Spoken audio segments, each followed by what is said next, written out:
Shalom, Bapak Ibu, keluarga eklesia yang terkasih, Youth Champion yang saya banggakan, dan anak-anakku Minggu Ceria yang sangat-sangat saya cintai dan rindukan. Saya berdoa, percaya dan berharap kalian baik-baik saja. Saya bersyukur karena hari ini masih bisa jadi berkat buat Bapak Ibu semuanya. Dan ayat renungan kami hari ini saya ingin share kepada Bapak Ibu semuanya yang terdapat di 2 Raja-Raja pasal 6 ayatnya yang ke-24 mulai. Peristiwa yang pertama yaitu Samaria terkepung oleh musuh sehingga baik rakyat maupun raja tak bisa keluar masuk. Saya pinjam istilah sekarang ini, lockdown. Yang kedua, kelaparan yang sangat hebat terjadi. Yang ketiga, krisis keuangan melanda dan cukup berat. Saya teringat apa yang terjadi sekarang ini, nilai tukar rupiah terhadap dolar US yang saya tahu 20 tahun terakhir ini baru kali ini mencapai angka 16.000 lebih. Peristiwa yang keempat yaitu harga-harga barang mulai naik tak terkendali. Dampak dari peristiwa yang saya sebutkan satu persatu itu adalah krisis moral. Mulai terjadi tipu menipu satu sama yang lain. Bahkan juga sudah hilang kepercayaan satu sama yang lain. Dan ada yang memanfaatkan situasi untuk meraup keuntungan. Yang terjadi dampak yang kedua, krisis iman. Tuhan disalahkan, mengatakan bahwa masalah ini datangnya dari Tuhan.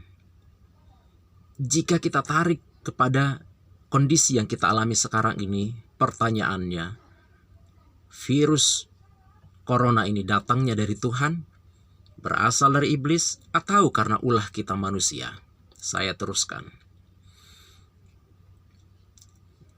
Selain menyalahkan Tuhan, mereka pun menghakimi dan juga mengata-ngatai gembala, pendeta, hamba Tuhan mereka sendiri, bahkan berencana untuk membunuhnya.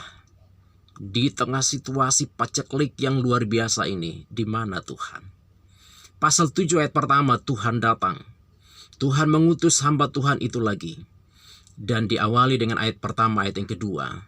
Dengarkanlah firman Tuhan. Khotbah yang sederhana sekali, dengan bahasa yang mudah dimengerti. Dia awali dengan perkataan yang luar biasa. Dengarkanlah firman Tuhan. Apa isi firman-Nya? Besok pagi akan terjadi pemulihan. Besok pagi akan terjadi kesembuhan. Besok pagi akan terjadi mujizat dan keajaiban. Itu harapan, itu doa, dan itu pesan Tuhan.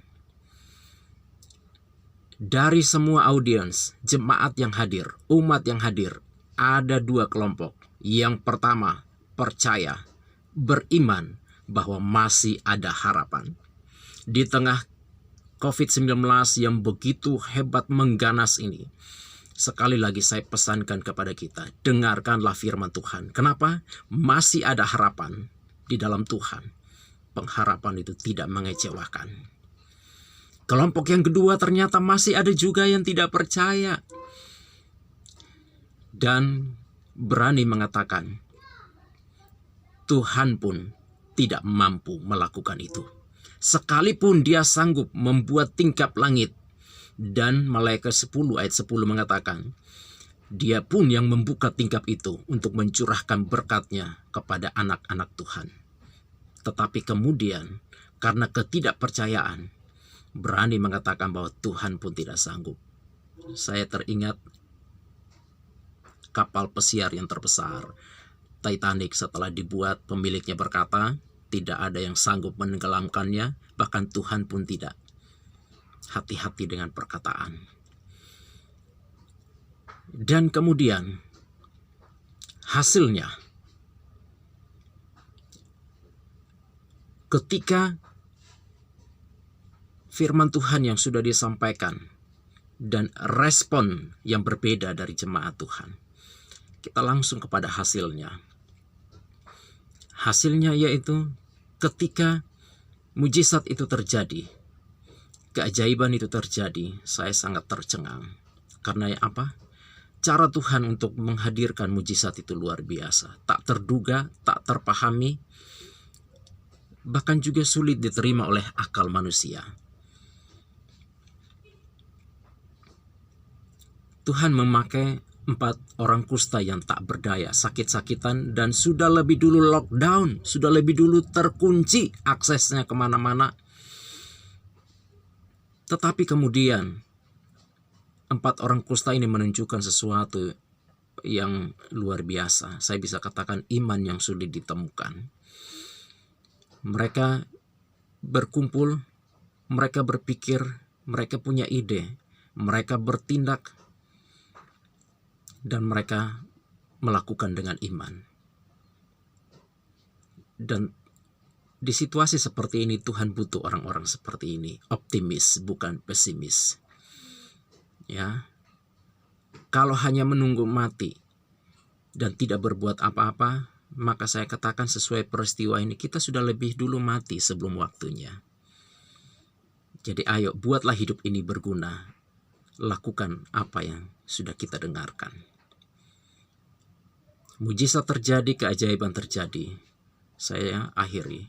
Orang-orang yang mendengarkan firman dan percaya waktu itu dipulihkan, disembuhkan, diberkati, kemenangan terjadi. Sebaliknya, bagi yang tidak percaya dan mengumpat Tuhan dan mengabaikan apa kata firman Tuhan, Amsal 13 ayat 13, orang yang mengabaikan firman Tuhan akan mendapatkan balasannya. Dan orang-orang yang tidak percaya waktu itu hanya bisa melihat, menonton, tapi tidak bisa menikmati apapun dari mujizat, keajaiban, dan berkat Tuhan itu. Yang paling miris, mereka adalah korban terakhir dari peristiwa atau krisis yang besar dan masa-masa lockdown waktu itu. Saya berdoa dan saya berharap renungan ini menjadi berkat buat kita semua. Shalom, ia member. Yesus memberkati. Saya Pendeta Yanto Andreas Pingat, STH.